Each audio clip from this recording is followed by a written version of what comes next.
Bienvenue à toutes et à tous dans le chronique Dixit Colliers. Aujourd'hui, on va décrypter le marché de l'investissement en 2022.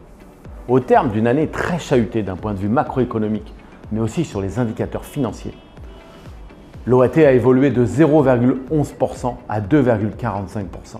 Le swap sur 5 ans a fait un bond de 0,01% à 2,79%. Nous avons été surpris par un volume de 25,5 milliards d'euros investis en France, soit un niveau équivalent à celui de 2021. Mais attention, l'été a marqué un tournant entre les vendeurs de l'ancien monde et les acheteurs du nouveau monde, plongés dans l'incertitude et dans la hausse du coût de la dette qui est quasiment multipliée par 3.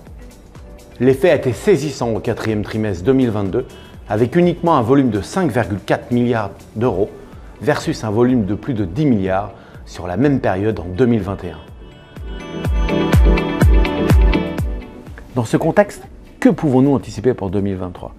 Avec certitude, une décompression des taux de 80 à 150 bips en fonction des actifs, de leur qualité et de leur localisation.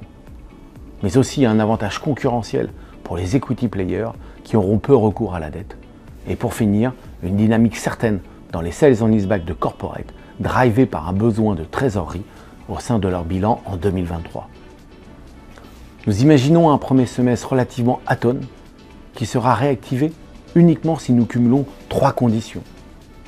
Un coût de la dette stabilisé, des fonds retail contraints de placer leur liquidité et enfin des expertises qui ont arrêté la baisse des valeurs des actifs.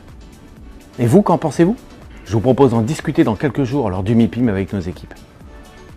Je vous souhaite une très bonne journée. Je vous dis à très bientôt pour notre prochain Dixit. Au revoir.